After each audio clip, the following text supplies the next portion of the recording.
میری عدت بھی ابھی پوری نہیں ہوئی تھی کہ میری ساس شکیلہ بیگم نے مجھے گھر سے نکل جانے کا کہہ دیا۔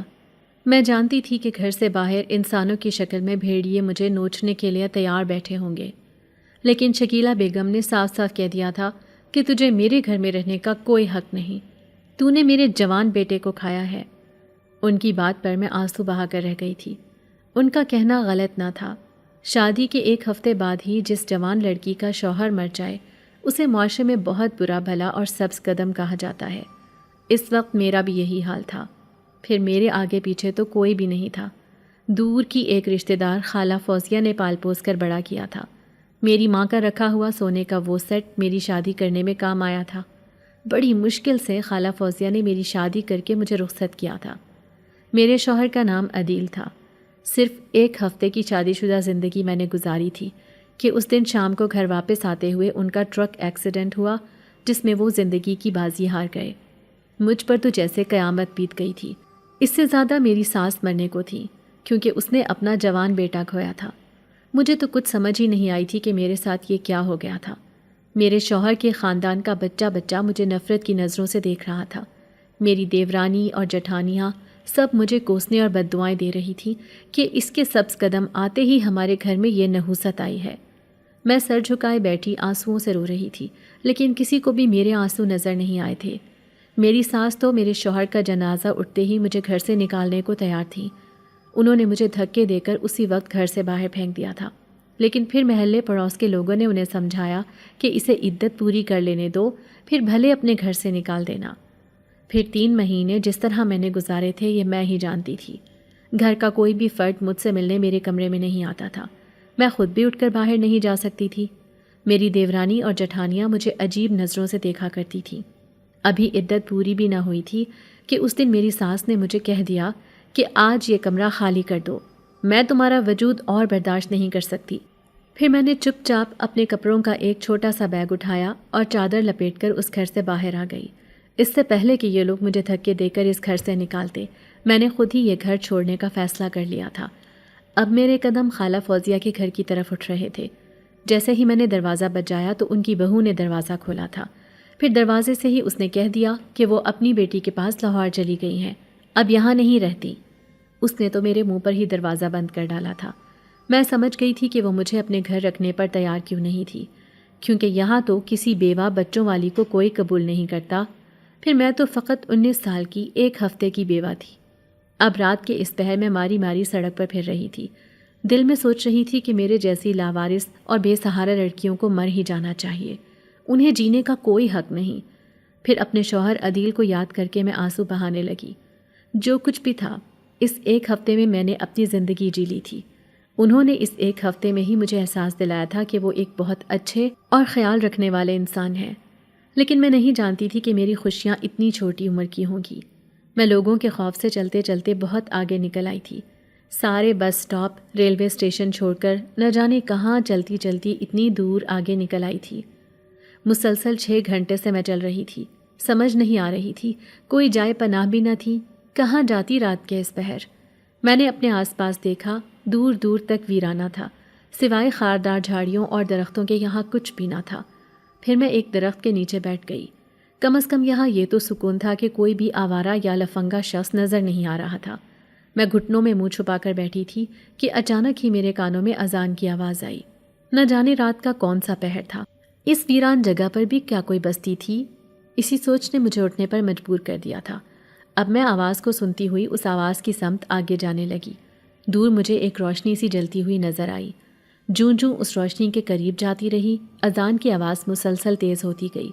پھر میں یہ دیکھ کر حیران رہ گئی کہ اذان کی آواز اسی مسجد کے اندر سے آ رہی تھی۔ یہ ایک مسجد تھی جو اس ویران سی جگہ پر بنی ہوئی تھی۔ اس سے بڑھ کر تو میرے لیے محفوظ جگہ کوئی اور ہو ہی نہیں سکتی تھی۔ میرے دل کو کچھ اطمینان ہوا۔ اب میں نے اپنی چپلیں اتاریں اور سیدھی اس مسجد میں چلی گئی۔ مسجد میں جا کر میں حیران رہ گئی، کیونکہ اذان کی آواز تو آ رہی تھی، لیکن اذان دینے والا نظر نہیں آ رہا تھا۔ میں نے دیکھا کہ مسجد کا ایک کمرہ تھا، جبکہ باہر چھوٹا سا صحن تھا، لیکن کمرے کے پاس ہی ایک چھوٹا سا دروازہ اور بھی تھا۔ جب میں نے وہ دروازہ کھولا تو حیران رہ گئی۔ وہ ایک حجرہ سا بنا ہوا تھا۔ اچانک ہی مجھے قدموں کی آہٹیں سنائی تھیں، شاید نمازی نماز ادا کرنے کے لیے آ رہے تھے۔ میں بری طرح گھبرا گئی۔ اگر باہر نکلتی تو لازمی آنے والے آدمیوں نے مجھے دیکھ لینا تھا، اسی لیے اسی حجرے میں چھپ کر بیٹھ گئی۔ نماز پڑھنے کی آوازیں اس حجرے کے اندر بھی آ رہی تھیں۔ میں نے دروازے کی جھریوں سے دیکھا تو تعداد میں کئی زیادہ لوگ نماز پڑھ رہے تھے۔ آس پاس تو کوئی بستی بھی نہ تھی۔ یہی سوچ کر میں حیران تھی۔ پھر میں ایک کونے میں سمٹ کر بیٹھ گئی۔ کم از کم سر چھپانے کی کوئی تو جگہ ملی تھی۔ یوں ہی بیٹھے بیٹھے نہ جانے کتنی دیر ہو گئی۔ میں اپنے ماضی کی یادوں میں کھوئی ہوئی تھی۔ ابا، وہ میری امی سے سخت نفرت کرتے تھے۔ جب میری پیدائش ہو گئی تو اب وہ کھلے عام امی سے کہتے تھے، میں تو شروع سے ہی تم سے شادی نہیں چاہتا تھا، دیکھنا میں اب اپنی پسند کی شادی کر کے دکھاؤں گا۔ پھر انہوں نے یہ بات سچ ثابت کر دی اور امی کو طلاق دے کر وہ جس لڑکی سے محبت کرتے تھے اسے بیاہ کر لے آئے۔ امی کے تو ماں باپ بھی زندہ نہ تھے۔ ایک بچی کے ساتھ انہیں کوئی بھی رکھنے پر تیار نہ تھا۔ ناچار وہ اپنی کزن فوزیہ کے گھر آ گئی تھی۔ خالہ فوزیہ نے امی کو تو رکھ لیا تھا، لیکن پھر امی ان کے پورے سسرال کے گدھے گھوڑوں کی طرح کام کاج کرتی تھیں۔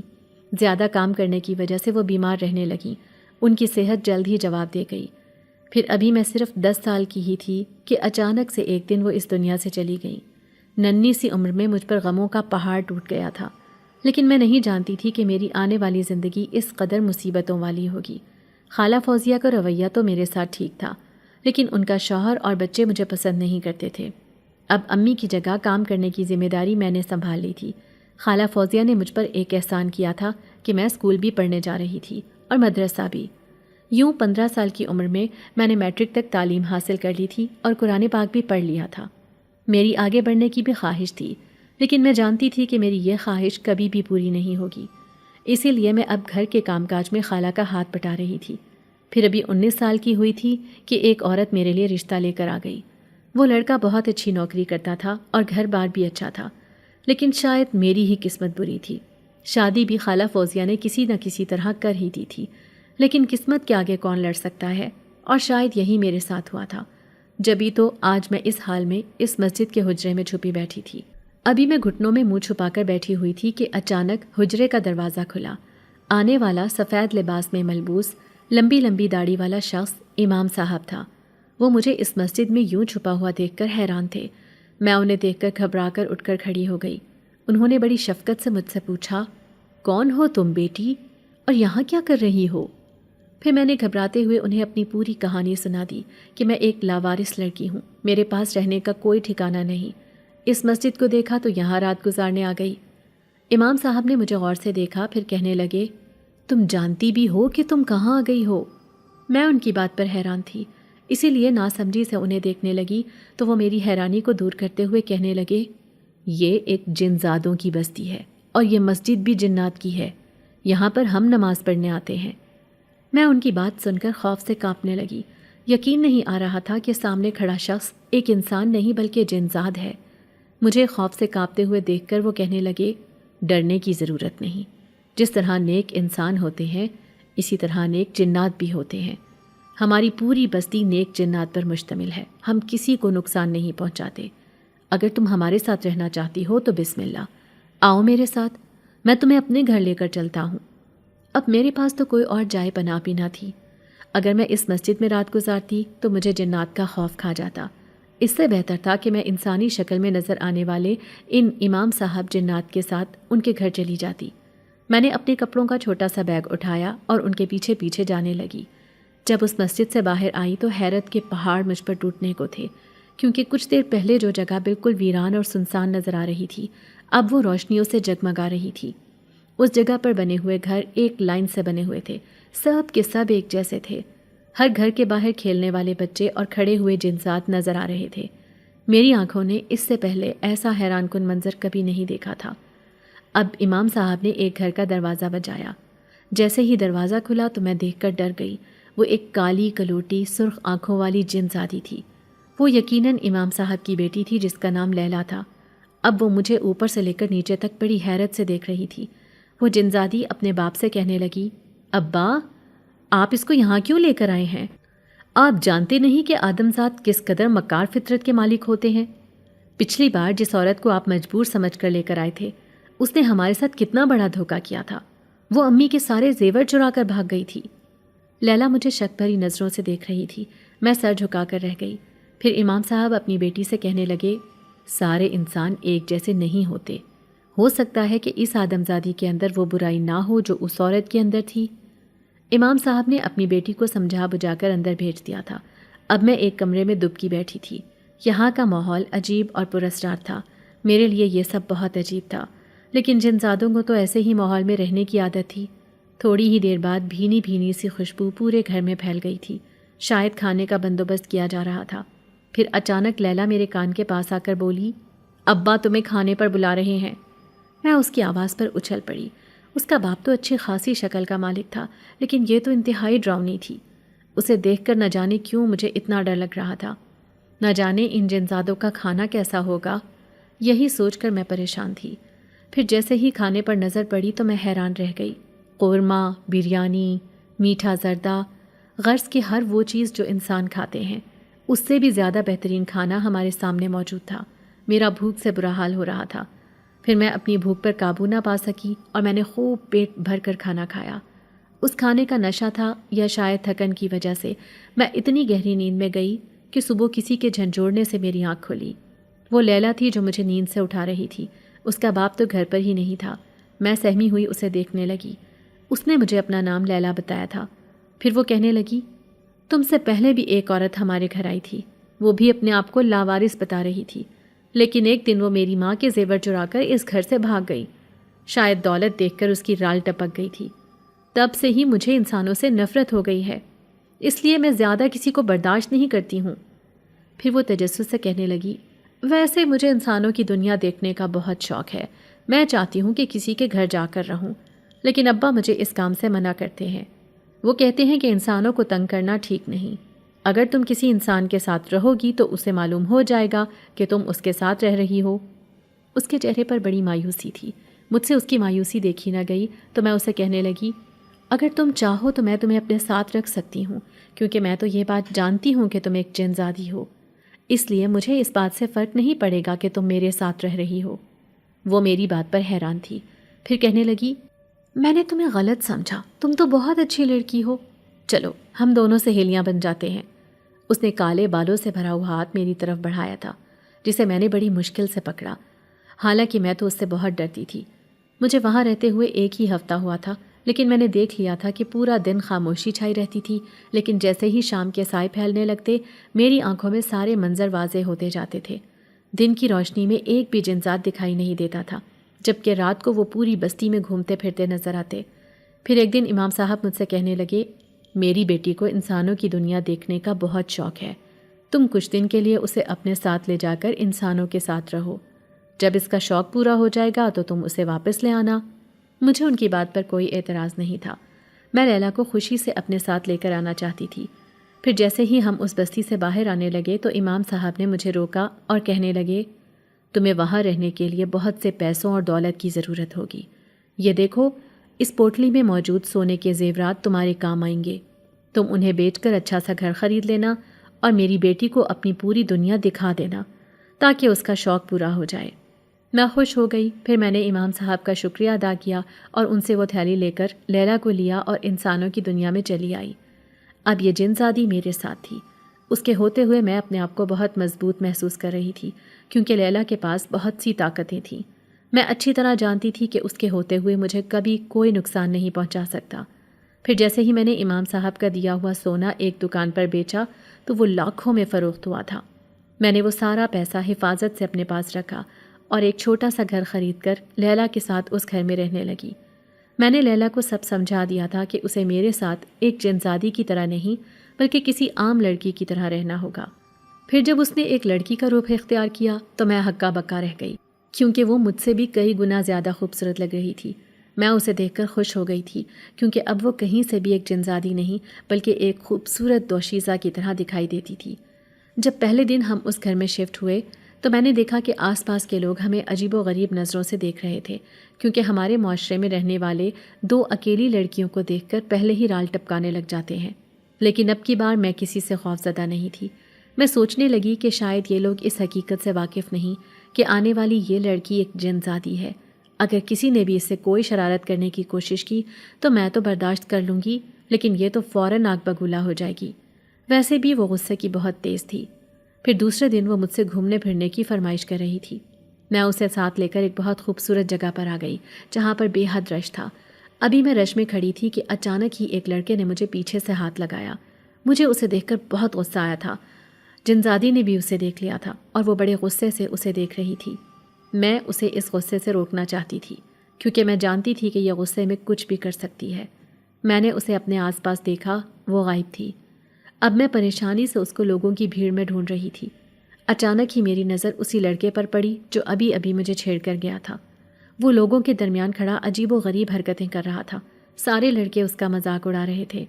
اس کا مطلب تھا کہ لیلا اس لڑکے کے اندر گھس گئی تھی۔ میں اپنا سر پیٹ کر رہ گئی۔ اس جنزادی کے ساتھ رہنا تو آسان ہی نہیں تھا۔ لوگوں نے جب اس کا خوب مذاق بنا لیا تو بالآخر وہ اس کے جسم سے نکل گئی۔ اب وہ پھر سے ایک خوبصورت لڑکی کے روپ میں میرے ساتھ کھڑی تھی۔ میں اسے کہنے لگی، تمہیں یہ سب کرنے کی کیا ضرورت تھی؟ ابھی تم نئی نئی اس دنیا میں آئی ہو، اسی لیے تمہیں تھوڑا سنبھل کر رہنا ہوگا۔ اب ہم ایک جھیل کے کنارے کھڑے تھے۔ یہاں پر بھی بہت سے لوگ موجود تھے۔ میں لیلا کو ایک ایک چیز کے بارے میں بتا رہی تھی۔ اچانک ہی میری نظر ایک شخص پر پڑی۔ وہ داڑھی والا مولانا عبداللہ تھا جو بڑے غور سے لیلا کو دیکھ رہا تھا۔ مجھے اس کی آنکھوں سے خوف محسوس ہوا۔ ایسے لگ رہا تھا جیسے وہ لیلا کو پہچان گیا ہے۔ پھر میں نے لیلا کے کان میں سرگوشی کی، چلو یہاں سے، ہمیں خطرہ ہے۔ جنزادی پورے راستے مجھ سے پوچھتی رہی کہ تم ایسے کیوں کہہ رہی تھی؟ پھر میں نے اسے بتایا کہ مولانا صاحب نے تمہیں پہچان لیا تھا۔ وہ لوگوں کی بھیڑ میں کچھ بھی کر سکتے تھے، اسی لیے میں تمہیں بچا کر یہاں لے آئی ہوں۔ پھر وہ میری تعریفیں کرنے لگی اور بولی، تم کتنی اچھی ہو، دیکھو تمہیں میری کتنی فکر ہے۔ میں اس کی بات پر مسکرا دی تھی۔ جس محلے میں ہم رہ رہے تھے وہاں پر رہنے والے لوگ ہمارے بارے میں عجیب و غریب باتیں کرنے لگے تھے، لیکن مجھے کسی کی پرواہ نہ تھی۔ پھر ایک دن پڑوس میں رہنے والی ایک عورت بیگم اختر گھر آئی۔ لیلا اس وقت کمرے میں سو رہی تھی اور میں پورے گھر کی صفائی کرتی پھر رہی تھی۔ وہ عورت کہنے لگی، تم اتنی جوان 2 لڑکیاں اس گھر میں اکیلی رہتی ہو، کیا تمہیں ڈر نہیں لگتا؟ میں اس عورت سے کہنے لگی، آنٹی 2 لڑکیاں بھلا اکیلی کیسے ہو سکتی ہیں؟ ہم دونوں بہنیں ہیں، لیکن میں بیوہ ہوں اور اپنی چھوٹی بہن کے ساتھ اس گھر میں رہتی ہوں۔ پھر بھی وہ عورت شک بھری نظروں سے پورے گھر کو دیکھ رہی تھی۔ پھر کہنے لگی، لگتا ہے تمہارے ماں باپ بہت رئیس تھے، جبھی تو تم نے اتنا خوبصورت گھر خریدا ہے۔ ابھی وہ یہ باتیں کر ہی رہی تھیں کہ لیلا کمرے سے نکل کر اس کے سامنے آ کر بیٹھ گئی۔ لیلا آنکھیں پھاڑ پھاڑ کر اس عورت کو دیکھ رہی تھی، کیونکہ میرے بعد نظر آنے والی اسے یہ دوسری عورت تھی جو اس کے سامنے بیٹھی تھی۔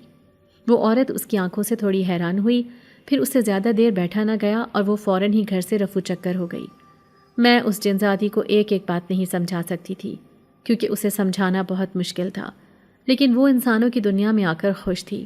پورا دن پڑی سوئی رہتی اور رات ہوتے ہی جاگ کر چھتوں پر ٹہلنے لگ جاتی تھی، جبکہ مجھے دن میں نیند نہ آتی اور میں رات کو سوتی تھی۔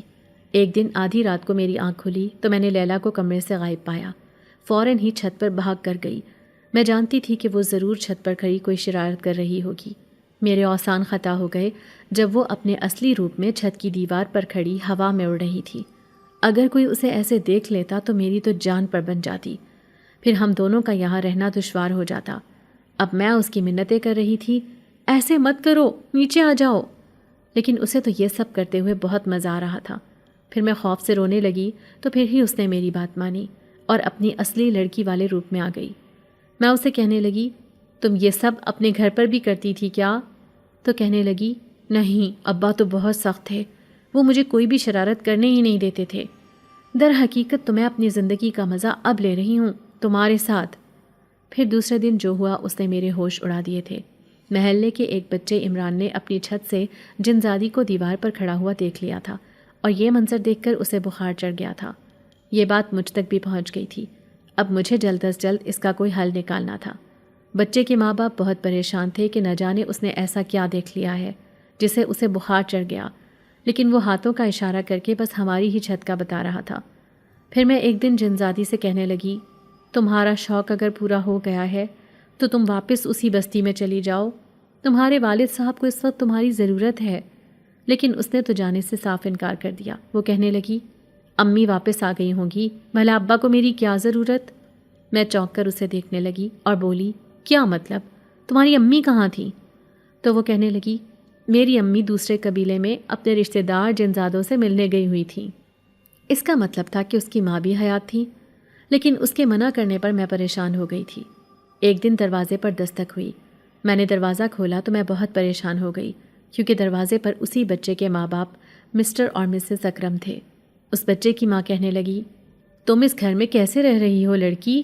یہ گھر آسیب زدہ ہے۔ میرے بچوں نے اپنی آنکھوں سے اس گھر میں دیوار پر چڑھنے والی ایک عجیب سی چیز دیکھی ہے۔ ہم کل ایک مولوی کو لے کر آئیں گے اور اس گھر کو دکھائیں گے، کیونکہ اس طرح سے سارے محلے کے بچے بیمار ہو جائیں گے اگر اس مخلوق کو آزاد چھوڑ دیا گیا تو۔ اس کی اس بات نے میرے اوسان خطا کر دیے تھے۔ اگر میں انہیں منع کرتی تو وہ لازمی شک میں مبتلا ہو جاتے۔ پھر جب میں نے ان سے کچھ بھی نہ کہا تو وہ واپس چلے گئے، لیکن میں لیلا سے آ کر کہنے لگی، تمہاری وجہ سے اب ہم پریشانی میں مبتلا ہونے والے ہیں۔ چلو ہم واپس تمہاری دنیا میں چلتے ہیں، یہاں پر رہنا ٹھیک نہیں۔ لیکن لیلا کوئی بھی بات ماننے کو تیار نہ تھی۔ وہ کہنے لگی، جیسے ہی مولوی صاحب آئیں گے میں اس گھر سے چلی جاؤں گی، اس طرح سے انہیں میری پرچھائی بھی نہیں ملے گی۔ اب میرا اس گھر سے نکلنا بھی دشوار ہو گیا تھا۔ پورے محلے میں عجیب و غریب باتیں پھیل رہی تھیں۔ یقیناً لوگ ہمارے ہی بارے میں باتیں کر رہے تھے۔ پھر دوسرے دن وہی ہوا جس کا مجھے ڈر تھا۔ وہ دونوں میاں بیوی ایک مولانا کو اپنے ساتھ لے کر میرے گھر آ گئے تھے۔ مولانا پورے گھر پر دم درود کر رہے تھے۔ میاں بیوی منتظر تھے کہ مولانا صاحب کیا کہتے ہیں۔ پھر تھوڑی دیر بعد مولانا صاحب کہنے لگے، اس گھر میں مجھے کچھ آثار تو نظر آئے ہیں، لیکن جو مخلوق یہاں رہتی ہے وہ یہاں موجود نہیں اس وقت۔ میں حیرت زدہ تھی، کیونکہ لیلا تو اندر پلنگ پر لیٹی تھی، پھر اس مولوی صاحب کو دکھائی کیوں نہیں دے رہی تھی؟ دونوں میاں بیوی مطمئن ہو گئے، پھر کہنے لگے، اچھا مولوی صاحب، اگر پھر سے کسی بچے کو وہ پرچھائی دکھائی دی تو آپ نے ضرور اس گھر کے بارے میں جانچ پڑتال کرنی ہے۔ تھوڑی دیر بعد وہ دونوں میاں بیوی چلے گئے، لیکن مولوی صاحب پلٹ کر واپس آئے تھے۔ پھر میری آنکھوں نے جو منظر دیکھا شاید میں اسے کبھی بھول نہ پاتی۔ وہ مولوی صاحب نہیں بلکہ لیلا کے والد صاحب وہی امام مسجد تھے، تو گویا مولوی کے روپ میں وہی ہمارے گھر آئے تھے۔ پھر امام صاحب نے لیلا کو اپنے پاس بلایا اور کہنے لگے، بیٹی، آج تو میں نے تجھے ان انسانوں سے بچا لیا، لیکن اگر میری جگہ کوئی عامل ہوتا تو وہ تجھے پہچان لیتا۔ اب میری بات مان اور چل یہاں سے، بہت دن ہو گئے تجھے یہاں رہتے ہوئے۔ اب اس بچی کو یہاں سکون سے رہنے دے۔ لیکن لیلا تو کوئی بات ماننے کو تیار ہی نہیں تھی۔ اس نے امام صاحب کی بات ماننے سے صاف انکار کر دیا اور کہنے لگی، ابھی میرا دل نہیں بھرا، ابھی میں مزید اور اپنی زندگی یوں ہی جینا چاہتی ہوں۔ مجھے پتہ ہے بستی میں جا کر ایک بار پھر میں قید ہو جاؤں گی۔ امام صاحب اسے سمجھا کر تھک گئے، لیکن وہ کوئی بات سننے کو تیار نہ تھی۔ آخر تھک ہار کر وہ بھی اس گھر سے غائب ہو گئے۔ پھر ایک دن میں نے دیکھا جب محلے میں کسی کی شادی تھی۔ میں عموماً شادی بیاہ پر نہیں جایا کرتی تھی۔ پہلے بھی خالہ فوزیہ کے گھر میں رہتی تھی تو وہ اپنی بیٹیوں کی وجہ سے مجھے اپنے ساتھ لے کر نہیں جاتی تھی، اور پھر جب سے میں بیوہ ہوئی تھی اس کے بعد سے تو میں نے اپنے لیے سوچنا ہی چھوڑ دیا تھا۔ آج بھی محلے میں کسی کی شادی ہوتے دیکھی تو دل ہی دل میں اس لڑکی کے بسنے کی ڈھیروں دعائیں کرنے لگی۔ میں انہی خیالوں میں کھوئی ہوئی تھی کہ اچانک ہی مجھے احساس ہوا کہ لیلا کافی دیر سے گھر میں موجود نہیں تھی۔ وہ کہاں گئی تھی؟ میں فوراً ہی چھت پر بھاگی تھی۔ وہ چھت کی دیوار پر چڑھ کر بڑے شوق سے شادی کو دیکھ رہی تھی۔ پھر وہ مجھ سے کہنے لگی، چلو ہم بھی شادی میں چلتے ہیں۔ میں نے اسے کہا، پاگل ہو گئی ہو، اگر کسی نے تمہیں وہاں دیکھ لیا نا تو بہت برا ہو جائے گا۔ لیکن وہ کسی صورت بھی نہ مانی، اور پھر ہمیں شادی کی دعوت بھی تو نہیں دی گئی تھی کہ ہم یوں منہ اٹھا کر چلے جاتے۔ پھر میں اسے بمشکل سمجھا بجھا کر نیچے لے آئی تھی۔ تھوڑی دیر بعد میری آنکھوں نے حیرت انگیز منظر دیکھا تھا جب وہ نک سک سے شادی میں جانے کے لیے تیار کھڑی تھی۔ اس نے خوبصورت فراک پہن رکھا تھا، لمبے لمبے سیاہ بال اس کے شانوں پر بکھرے تھے۔ اسے دیکھ کر کوئی بھی نہیں کہہ سکتا تھا کہ وہ خوبصورت لڑکی کے روپ میں ایک بدصورت جنزادی ہے۔ وہ انتہائی حسین دکھائی دے رہی تھی۔ اب میں اس کو روک نہیں سکتی تھی۔ شاید شادی میں جانے کی چاہ میں ہی وہ اس قدر تیار ہوئی تھی۔ پھر میرے دیکھتے ہی دیکھتے وہ غائب ہو گئی۔ میں جانتی تھی کہ وہ ضرور شادی میں جا کر ہنگامہ کرے گی، لیکن جب صبح میں نے اسے دیکھا تو وہ مجھے کچھ کھوئی کھوئی سی محسوس ہوئی۔ میں اسے کہنے لگی، تمہیں شادی میں مزہ نہیں آیا؟ تو وہ کہنے لگی، نہیں، انسانوں کی شادی بہت اچھی ہوتی ہے، جنات کی شادیوں سے قدرے مختلف۔ میں نے کہا، اگر تمہیں اتنا مزہ آیا ہے تو تمہارے چہرے پر اتنی اداسی کیوں ہے؟ تو وہ کہنے لگی، دراصل میں ایک آدم ذات کو اپنا دل دے بیٹھی ہوں۔ اس کی بات پر میں اچھل پڑی تھی، وہ یہ کیا کہہ رہی تھی؟ پھر وہ بتانے لگی کہ کل رات کو جب میں اس شادی کی تقریب میں گئی تو وہاں سفید لباس میں ملبوس ایک خوبصورت نوجوان مجھے دکھائی دیا۔ وہ اتنا پیارا تھا کہ اسے دیکھتے ہی میرا اس پر دل آ گیا۔ پھر اس نے ایک شاندار خوشبو بھی لگا رکھی تھی۔ اب تو مجھ سے رہا ہی نہیں گیا۔ جب میں اس کے قریب جا کر کھڑی ہوئی تو اس نے بھی مجھے بڑے غور سے دیکھا تھا۔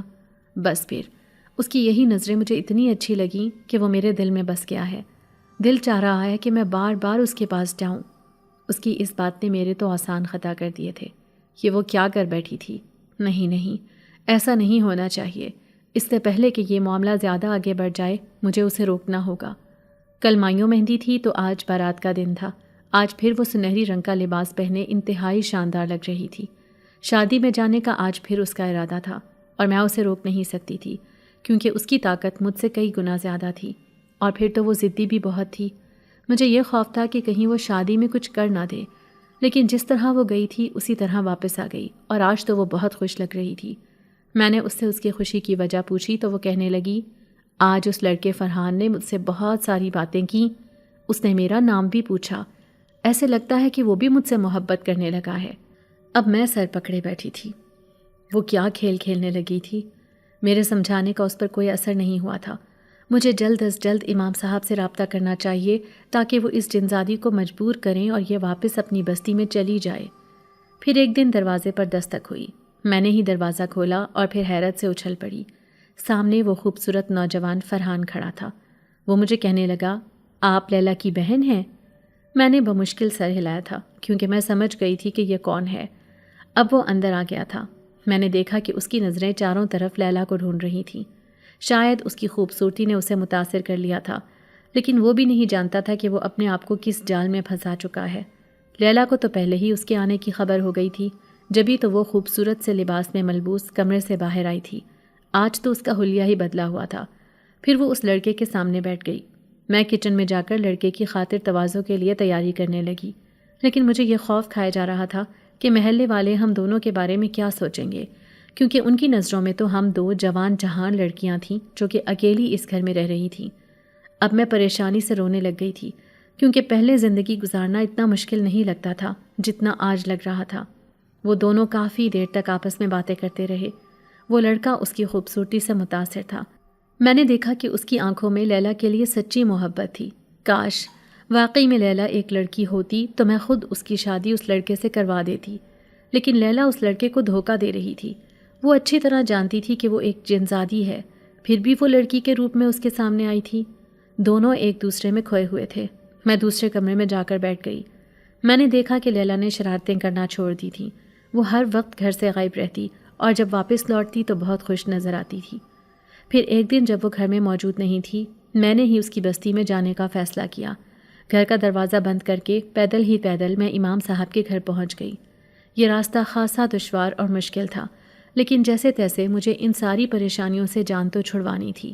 جیسے ہی میں امام صاحب کے پاس اس مسجد میں پہنچی تو وہ عبادت میں مشغول تھے۔ میں اسی حجرے میں بیٹھ کر ان کے فارغ ہونے کا انتظار کرنے لگی۔ مجھے یوں اکیلا دیکھ کر وہ حیران تھے۔ پھر انہوں نے لیلا کے بارے میں پوچھا تو میں نے انہیں کہہ دیا کہ وہ کسی بھی صورت وہاں سے آنے کو تیار نہیں ہے، الٹا وہ میرے لیے مشکلات کھڑی کر رہی ہے کیونکہ میرا اس گھر میں رہنا اب دشوار ہو گیا ہے۔ سارے لوگ مجھے عجیب عجیب نظروں سے دیکھتے ہیں۔ آپ اچھی طرح جانتے ہیں کہ ایک بیوہ لڑکی کی لوگوں کی نظروں میں پہلے ہی کیا حیثیت ہوتی ہے، اوپر سے اب وہ کسی لڑکے کے اوپر عاشق ہو چکی ہے۔ آئے دن وہ لڑکا گھر چلاتا ہے۔ امام صاحب یہ سب سن کر آگ بگولا ہو گئے تھے۔ وہ کہنے لگے، اس کی یہ جرت کہ وہ کسی آدم ذات سے شادی کرے۔ تم پریشان مت ہو بیٹی، میں اس کی ماں سے بات کرتا ہوں، وہ اپنے قبیلے سے واپس لوٹ آئی ہے۔ اس کی ماں غصے کی اتنی تیز ہے، دیکھنا وہ اس کا کیا حال کرتی ہے۔ میں لیلا کا دل نہیں دکھانا چاہتی تھی، لیکن میں اچھی طرح جانتی تھی کہ ایک جن زادی کبھی بھی کسی لڑکے سے شادی نہیں کر سکتی، اسی لیے میں اسے اس قدم سے روکنا چاہتی تھی۔ اب میں اس جنزادی کے لوٹنے سے پہلے ہی گھر آ گئی تھی۔ وہ آج بھی بڑی خوش لگ رہی تھی، لگتا تھا کہ پورا دن اسی لڑکے کے ساتھ موجود تھی۔ ایک دن وہ اس لڑکے سے ملنے جانے لگی۔ میں نے دیکھا کہ اس کے ہاتھ میں سونے کی گھڑی تھی جو شاید اس لڑکے کو دینے والی تھی۔ وہ اپنی طاقت سے کچھ بھی حاصل کر سکتی تھی، لیکن اس لڑکے کو سوائے دھوکے کے اور کچھ بھی نہیں مل رہا تھا۔ جب اسے اس جنزادی کی اصلیت پتہ چلتی تو وہ یقیناً 1 منٹ میں اس کو چھوڑ کر چلا جاتا۔ پھر ایک دن آدھی رات کو مجھے شور شرابے کی آواز آئی۔ میں نے اٹھ کر دیکھا تو حیران رہ گئی۔ ایک موٹی کالی لمبی چوڑی جنزادی لیلا سے بحث کر رہی تھی۔ وہ یقیناً اس کی ماں تھی، کیونکہ دونوں کی شکلیں بہت زیادہ مل رہی تھیں۔ خوف سے میں دروازے کے پیچھے چھپ کر انہیں دیکھ رہی تھی۔ وہ تو لیلا سے بھی زیادہ خوفناک شکل کی تھی۔ وہ یقیناً اسے لینے آئی تھی۔ تبھی دیوار کے ساتھ کھڑے مجھے امام صاحب بھی نظر آ گئے۔ وہ دونوں ماں باپ اپنی اسی بیٹی کو لینے کے لیے آئے تھے، جو انسانوں کی دنیا میں آنے کے بعد یہیں کی ہو کر رہ گئی تھی۔ پھر نہ جانے اس کی ماں نے اسے کیا کہا کہ وہ روتے ہوئے اس گھر سے چلی گئی۔ پھر امام صاحب میرے پاس آئے اور کہنے لگے، بیٹی، اب تم اس گھر میں سکون سے رہو، میں تم پر آنچ بھی نہیں آنے دوں گا۔ تم اکیلی ہو لیکن تمہیں پریشان ہونے کی ضرورت نہیں، ہر دم حفاظت کے لیے میں تم پر نظر رکھوں گا۔ میں نے ان کا شکریہ ادا کیا۔ میں نے دیکھا کہ لیلا یہاں سے جانے پر تیار نہ تھی، شاید وہ اس لڑکے سے سچی محبت کرنے لگی تھی۔ اس کے جانے پر میں بھی اداس ہو گئی تھی۔ اب میں گھر میں تنہائی محسوس کرنے لگی تھی، لیکن میں یہ نہیں چاہتی تھی کہ کسی جھوٹ سے دوسرے انسان کی زندگی برباد ہو۔ پھر ایک دن ہمارے دروازے پر کوئی آیا۔ میں اسے دیکھ کر حیران تھی۔ وہ اسی لڑکے فرحان کی ماں بیگم راحیلہ تھی، جو لیلا کا رشتہ لینے آئی تھی۔ اس کے ساتھ وہی لڑکا فرحان بھی تھا۔ فرحان نے مجھ سے لیلا کے بارے میں پوچھا تو میں نے اسے کہہ دیا، لیلا تو شادی شدہ تھی، اسے اس کا شوہر لے گیا ہے۔ وہ لڑکا بے یقینی سے مجھے دیکھ رہا تھا۔ اسے یقین ہی نہیں آ رہا تھا کہ وہ شادی شدہ تھی۔ یقیناً میں نے اس سے جھوٹ بولا تھا، لیکن یہ اس کی بھلائی کے لیے ہی تھا، اور یہی جھوٹ بہتر تھا۔ میں نے دیکھا کہ اس لڑکے کی ماں مجھے بڑے غور سے دیکھ رہی تھی۔ پھر کہنے لگی، تم کنواری ہو؟ میں اس عورت کی بات پر گھبرا گئی۔ پھر میں نے اسے کہہ دیا کہ نہیں، میں ایک بیوہ لڑکی ہوں۔ وہ حیران ہوئی اور کہنے لگی، اتنی کم عمر میں بیوہ؟ میں مان ہی نہیں سکتی۔ میں نے انہیں اپنی پوری کہانی سنا دی۔ اتنی کم عمری میں بیوہ مجھے میرے نصیب نے کیا تھا۔ دونوں ماں بیٹے واپس چلے گئے، لیکن پھر اگلے ہی دن وہ عورت واپس آئی اور کہنے لگی، میں اپنے بیٹے کے ساتھ ایک کرائے کے گھر میں رہتی ہوں۔ وہ میرا اکلوتا بیٹا ہے، اسے میں نے بڑے لاڈ پیار سے پالا ہے، لیکن چند دن سے وہ ایک لڑکی کی محبت میں دیوانہ ہوا پھرتا تھا۔ مجھے اس کی پسند پر کوئی اعتراض نہ تھا، کیونکہ میں نے شروع سے ہی اسے کہا تھا کہ میں اس کی شادی اسی لڑکی سے کروں گی جس پر وہ انگلی رکھے گا، لیکن وہ لڑکی تو شادی شدہ نکلی۔ تم مجھے بہت پسند آئی ہو۔ میں نے بھی ایک بچہ ہونے کے بعد بیوگی کا دکھ سہا ہے۔ میں جانتی ہوں کہ بیوہ کی زندگی کیسے گزرتی ہے، پل پل اسے کانٹوں پر چلنا پڑتا ہے۔ میں تو ایسے راستوں پر سے گزر کر آ گئی ہوں، لیکن اب میں تمہاری زندگی آسان کرنا چاہتی ہوں۔ کیا تم میرے بیٹے سے شادی کرو گی؟ میں ان کی بات پر حیران ہو گئی تھی۔ میرے دل میں ایک خلش تھی کہ وہ لیلا سے محبت کرتا تھا۔ وہ بھلے ہی ایک جنزادی تھی، لیکن میں نے اس سے بہن کا رشتہ بنایا تھا۔ لیکن وہ عورت راحیلہ بیگم دل کی بہت اچھی تھی۔ شاید مجھے دوبارہ زندگی میں ایسا خاندان کبھی نہ ملتا۔ اب میں کشمکش کا شکار تھی۔ پھر میں نے اس عورت سے کہہ دیا، آپ کو میں سوچ کر جواب دوں گی۔ اس رات جب میں سوئی تو میرا تکیہ آنسوؤں سے بھیگا تھا، کیونکہ مجھے ایسے لگ رہا تھا کہ میں نے لیلا کو اپنے راستے سے ہٹا کر اپنے لیے راستہ بنایا ہے۔ اس بے چینی نے مجھے رات بھر سونے نہیں دیا تھا۔ پھر بڑی مشکل سے مجھے نیند آئی۔ میں رات کو سوئی تو پھر عجیب سی آہٹ سے میری آنکھ کھل گئی۔ میں نے دیکھا میرے سامنے لیلا کھڑی تھی۔ وہ بڑی غضبناک نظروں سے مجھے دیکھ رہی تھی۔ اس کی دوستی شاید دشمنی میں بدل گئی تھی۔ میں خوف سے تھر تھر کانپنے لگی۔ وہ غصے سے آگ بگولا ہو کر کہنے لگی، اچھا تم نے ہی ابا کو میرے بارے میں یہ سب کہا تھا، جبھی اماں مجھے زبردستی لے گئی۔ لیکن دیکھنا، اگر تم نے اس لڑکے سے شادی کی تو میں تم دونوں کی شادی میں آگ لگا دوں گی۔ اس کی لال آنکھیں مجھے خوف دلانے کے لیے کافی تھیں۔ وہ مجھے دھمکیاں دیتی ہوئی وہاں سے غائب ہو گئی۔ میں پوری رات سو نہیں سکی تھی۔ اب میں سر پکڑے بیٹھی تھی۔ نہیں، میں اس عورت کو انکار کر دوں گی۔ مجھے کوئی حق نہیں کہ میں اس لڑکے سے شادی کروں۔ ایک رات گزر گئی۔ دوسری صبح میں اٹھی تو اپنے گھر میں امام صاحب اور ان کی بیوی کو دیکھ کر حیران رہ گئی۔ امام صاحب نے میرے سر پر ہاتھ رکھا اور کہنے لگے، بیٹی، اللہ کا نام لے کر اس لڑکے سے شادی کے لیے ہاں کر دو۔ ہم دونوں تمہارے ساتھ ہیں۔ ہماری بیٹی میں نہ جانے کیسے شیطانی قوت آ گئی ہے، وہ اس قدر شیطان صفت بن گئی، لیکن ہم بہت جلد اسے اس قوت سے نکال لیں گے۔ وہ جس قدر برا سوچنے لگی ہے، میں نہیں جانتا کہ اس کے اندر اس قدر بغاوت ہے۔ تو گویا انہیں سب کچھ معلوم ہو گیا تھا، لیکن مجھے ابھی بھی خوف تھا، کیونکہ لیلا مجھ سے شدت سے ناراض تھی۔ وہ میرے ساتھ کچھ بھی کر سکتی تھی۔ اگلے ہی دن لڑکے کی ماں آئی اور مجھے اپنے بیٹے کے نام کی انگوٹھی پہنا کر چلی گئی۔ اس نے 1 ہفتے بعد شادی کی تاریخ رکھی تھی۔ امام صاحب کہنے لگے، یہ گھر تم نے میرے دیے ہوئے پیسوں سے خریدا ہے، لیکن یہ گھر آج سے تمہارا ہے. تم یہاں سے کہیں نہیں جاؤ گی بلکہ اپنی ساس اور شوہر کو بھی یہاں لے آنا. اس طرح سے ان کا بھی بھلا ہو جائے گا. لیلا کا خوف مجھے جینے بھی نہیں دیتا تھا. میں جانتی تھی کہ وہ اس لڑکے کی کس قدر عاشق تھی.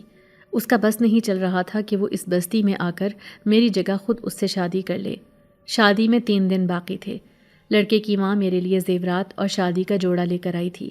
جیسے ہی وہ جوڑا دے کر اپنے گھر گئی میں نے دیکھا کہ ان زیورات اور شادی کے اس جوڑے میں خود بخود آگ لگ گئی تھی. وہ جل کر خاک ہو گئے تھے. میں جانتی تھی کہ یہ سب کس نے کیا ہے، اسی لیے میں بے بسی سے رونے لگی. اب تو شادی کا سامان بھی نہیں بچا تھا. اب میں نے یہ شادی ہرگز نہیں کرنی، یہی سوچ کر میں نے اپنا فیصلہ مضبوط کر لیا تھا. لیکن دوسرے ہی دن میں حیران رہ گئی جب امام صاحب اور ان کی بیوی ڈھیر سارے زیورات اور خوبصورت شادی کا جوڑا میرے لیے لے کر آئے تھے. وہ جتنے نیک اور مہربان طبیعت کے تھے اتنی ہی ان کی بیٹی غصے والی اور ضدی تھی. امام صاحب نے مجھے بتا دیا تھا کہ انہیں لیلا کی حرکت کے بارے میں معلوم ہو گیا تھا، جبھی وہ یہ سب لے کر آئے ہیں. پھر شادی کا دن بھی آ گیا. اس سے پہلے کہ میں دلہن کا لباس پہن کر تیار ہوتی، اچانک ہی غصے سے آگ بگولا ہوتی وہ جنزادی میرے سامنے آ گئی. وہ کہنے لگی، تم نے میری جگہ پر قبضہ کیا ہے، اب تم خود اپنے ہاتھوں سے اپنی جگہ پر مجھے بٹھاؤ گی. میں بہت خوفزدہ نظروں سے اسے دیکھ رہی تھی. اس سے پہلے کہ میں وہ شادی کا جوڑا اسے دے دیتی، اچانک ہی وہ دھواں بن کر غائب ہو گئی. میں حیرت سے چاروں طرف دیکھ رہی تھی. تبھی امام صاحب مجھے نظر آئے. وہ کہنے لگے، جلدی سے تیار ہو جاؤ بیٹی، نکاح کا ٹائم ہو گیا ہے. میں خوف کا شکار تھی، لیکن میری حفاظت کے لیے امام صاحب اور ان کی بیوی اس گھر میں موجود تھے. تھوڑی دیر بعد میرا نکاح فرحان سے ہو گیا. اب میں رخصت ہو کر اس کے گھر آ گئی تھی، لیکن میں نے دیکھا کہ وہ بہت اداس لگ رہا تھا. شاید وہ لیلا کی محبت میں گرفتار تھا اور مجھے اپنے سامنے دیکھ کر وہ خوش نہیں تھا. یقیناً اپنی ماں کے کہنے پر اس نے مجھ سے نکاح کیا تھا. پھر میں نے اس کی اداسی دور کرنے کا فیصلہ کیا. میں نے اسے وہ ساری حقیقت بتا دی جو لیلا جنزادی نے اس سے چھپائی تھی. اس نے میری کسی بات پر یقین نہیں کیا تھا، لیکن جب میں نے اسے ساری نشانیاں بتائیں تو وہ بھی مان گیا کہ واقعی وہ ایک جنزادی تھی جو لڑکی کے روپ میں اس سے محبت کرنے لگی تھی. دھیرے دھیرے ہم دونوں کے درمیان بھی محبت پیدا ہو گئی. اب میں بہت خوش اس کے ساتھ زندگی گزار رہی تھی. ایک دن آدھی رات کو میں پانی پینے اٹھی تو اچانک ہی مجھے صحن میں کوئی کھڑا ہوا نظر آیا تھا. میں اس کے قریب گئی تو خوف سے کانپنے لگی. وہ کوئی اور نہیں بلکہ وہی جنزادی لیلا تھی. میں سمجھ گئی کہ وہ مجھ سے بدلہ لینے کے لیے آئی ہے، لیکن اس کی آنکھوں میں میرے لیے محبت تھی. پھر وہ کہنے لگی، مجھے اپنی غلطی کا احساس ہو گیا ہے. بے شک کسی کو دھوکہ دے کر محبت کرنا غلط ہے. ابا اور اماں نے مجھے یہ سمجھا دیا ہے. میں تجھ سے اپنے کیے کی معافی مانگنے آئی ہوں.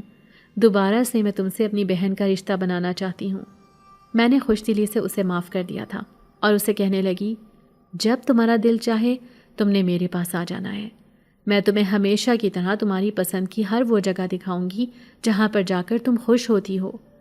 اس نے مسکرا کر مجھے دیکھا اور پھر میرے سامنے سے غائب ہو گئی. صبح میرا شوہر مجھ سے کہنے لگا، رات کو تم کس سے باتیں کر رہی تھی؟ میں نے تمہیں اپنے آپ سے باتیں کرتے دیکھا تھا. اس کی بات پر میں گڑبڑا گئی. مجھے سمجھ نہ آیا کہ میں اس سے کیا بہانہ بناؤں. پھر میں نے اس کا دھیان بٹانے کے لیے کہہ دیا، آپ کو جاب پر جانے سے دیر ہو رہی ہے. اس نے گھڑی میں ٹائم دیکھا اور فوراً ہی باہر چلا گیا. لیکن میں دل ہی دل میں سوچ رہی تھی کہ اچھا ہوا کہ میرا اور اس جنزادی کا دل صاف ہو گیا. اب میں کسی خوف کے بغیر اپنی زندگی خوشی سے گزاروں گی. میرا گھر جو کبھی خوف اور تنہائیوں کا گڑھ تھا اب خوشیوں کا مسکن بن چکا تھا. فرحان ایک بہترین شوہر ثابت ہوا اور اس کی ماں بیگم راحیلہ نے مجھے بیٹیوں کی طرح پیار دیا، بالکل ویسا پیار جس کی میں زندگی بھر خواہاں رہی تھی. لیلا کبھی کبھار رات کے پچھلے پہر خاموشی سے میرے پاس آ جاتی تھی. وہ ہمیشہ کی طرح ایک خوبصورت لڑکی کے روپ میں آتی اور ہم دیر تک باتیں کرتے ہنستے. وہ مجھے اپنی جنات کی بستی کے قصے سناتی اور میں اسے انسانوں کی دنیا کی چھوٹی چھوٹی خوشیوں سے آگاہ کرتی. ہم دونوں نے ایک دوسرے کی دنیا کو مزید بہتر طریقے سے سمجھنا شروع کر دیا تھا. ہماری دوستی وقت کے ساتھ مزید مضبوط ہوتی گئی. مجھے اس پر اب کوئی شک نہیں تھا اور نہ ہی کوئی خوف. وہ میرے لیے ایک ایسی بہن بن چکی تھی جو میرے دل کا حال جانتی تھی اور میری ہر خوشی میں شریک ہوتی تھی. امام صاحب اور ان کی بیوی بھی اکثر ہمارے گھر آتے تھے. ان کی موجودگی سے ہمارے گھر میں ایک روحانی سکون آ جاتا تھا. انہوں نے نہ صرف مجھے ایک مشکل وقت میں پناہ دی تھی بلکہ میری زندگی کو ایک نیا رخ بھی دیا تھا. میں نے انہیں بتایا کہ اب میرے گھر میں صرف میں نہیں بلکہ میرا شوہر اور میری ساس بھی رہ رہی ہیں تو وہ بہت خوش ہوئے۔ انہوں نے میرے خاندان کے لیے بہت دعائیں کی اور کہا کہ لیلا اب کافی بدل گئی ہے، وہ اپنے کیے پر شرمندہ ہے، اس کا دل اب بہت صاف ہے۔ لیلا نے بھی انسانوں کی دنیا میں رہتے ہوئے بہت کچھ سیکھ لیا تھا۔ اس نے انسانوں کے دکھ سکھ کو سمجھا اور ان کی زندگی کے اتار چڑھاؤ کو قریب سے دیکھا۔ اس کے اندر کی شرارت اور بغاوت اب نیکی اور ہمدردی میں بدل چکی تھی۔ وہ اب اپنی بستی میں بھی اپنے والدین کی مدد کرتی اور وہاں کے جنات کو بھی انسانوں کے ساتھ اچھے تعلقات رکھنے کی ترغیب دیتی تھی۔ کبھی کبھی وہ فرحان کے دوستوں کو دور سے دیکھتی اور مسکراتی، لیکن اب اس کے دل میں کوئی غلط نیت نہیں ہوتی تھی۔ فرحان اور میں نے اپنی زندگی میں ہر خوشی اور غم کو بانٹنا شروع کر دیا تھا۔ میرے ماضی کی تلخ یادیں اب ماند پڑ چکی تھیں اور مستقبل روشن نظر آ رہا تھا۔ میں نے کبھی نہیں سوچا تھا کہ میری زندگی میں ایسا وقت بھی آئے گا جب میں اتنی آسودہ حال اور خوش رہوں گی۔ لیلا کی دوستی نے میری زندگی میں ایک خاص رنگ بھر دیا تھا، ایک ایسا رنگ جو عام انسانوں کی زندگی میں شاید ہی ملتا ہے۔ میرے گھر میں اب بچوں کی کلکاریاں گونجنے لگی تھیں۔ میں اور فرحان ایک بیٹے اور ایک بیٹی کے والدین بن چکے تھے۔ لیلا ان بچوں سے بہت پیار کرتی تھی اور اکثر انہیں اپنی جناتی دنیا کی کہانیاں بھی سنایا کرتی تھی، جنہیں سن کر بچے حیران ہوتے تھے۔ اس نے کبھی بھی کسی کو اپنے اصلی روپ میں نظر نہیں آنے دیا تھا اور ایک راز کی طرح ہمارے درمیان رہتی تھی۔ یہ ایک ایسی کہانی ہے جسے کوئی انسان سمجھ نہیں سکتا۔ امام صاحب ہمیشہ مجھے یاد دلاتے رہتے ہیں کہ زندگی میں ہر مشکل کے بعد ایک آسانی ہوتی ہے، بس صبر اور ایمان نہیں چھوڑنا چاہیے۔ ان کے الفاظ میرے لیے روشنی کا مینار تھے۔ میں نے ان سے دین کے بارے میں بہت کچھ سیکھا اور اپنی زندگی میں اسلام کی تعلیمات کو مزید پختہ کیا۔ یہ سب انہی کے فیض اور نیک دلی کی وجہ سے تھا۔ اب میری زندگی میں کوئی خوف نہیں تھا۔ وہ گھر جو کبھی مجھے ایک آسیب زدہ پناہ گاہ لگنے لگا تھا، اب میری سب سے محفوظ اور پیاری جگہ بن چکا تھا۔ میں لیلا اور اس کے والدین کی احسان مند تھی۔ انہوں نے ایک بے سہارا لڑکی کو زندگی کی نئی راہ دکھائی تھی۔ میں نے اپنی ساس راحیلہ بیگم کو بھی اپنے ساتھ رہنے پر راضی کر لیا تھا۔ وہ بھی مجھ سے بہت محبت کرتی تھی اور وہ بہت خوش تھیں جب انہوں نے دیکھا کہ میں فرحان اور بچوں کا کتنا خیال رکھتی ہوں۔ لیلا اور فرحان کے درمیان بھی ایک عجیب سی دوستی قائم ہو گئی تھی۔ وہ اسے صرف میری بہن سمجھتا تھا، لیکن لیلا کے لیے اس کے دل میں احترام بڑھ گیا تھا۔ لیلا اب اس کے پیار کی قیمت کو سمجھ چکی تھی۔ وہ اب اسے دھوکہ دینے کا کوئی ارادہ نہیں رکھتی تھی۔ وہ اکثر اسے کسی نہ کسی طریقے سے خوش رکھنے کی کوشش کرتی، کبھی اس کے کاموں میں مدد کر کے، کبھی اس کے لیے کوئی حیران کن چیز لا کر۔ فرحان ان باتوں کو صرف اتفاق سمجھتا تھا، لیکن میں جانتی تھی کہ یہ سب لیلا کا کمال ہے۔ ماضی کی وہ تلخ یادیں اب ایک خواب لگنے لگی تھیں جس سے میں جاگ چکی تھی۔ وہ لوگ جنہوں نے مجھے بے گھر کیا تھا، ان کے لیے میرے دل میں اب کوئی نفرت نہیں تھی۔ میری زندگی ایک نئے باب کا آغاز کر چکی تھی، جہاں محبت، سکون اور روحانیت سب کچھ تھا۔ میں نے اپنی بیٹی کا نام لیلا کی یاد میں رکھا تھا تاکہ اس کی دوستی ہمیشہ میرے ساتھ رہے۔ اس کہانی کا ہر کردار میری زندگی کا حصہ بن چکا تھا، ایک ایسی کہانی جو شاید کسی اور نے نہ سنی ہو۔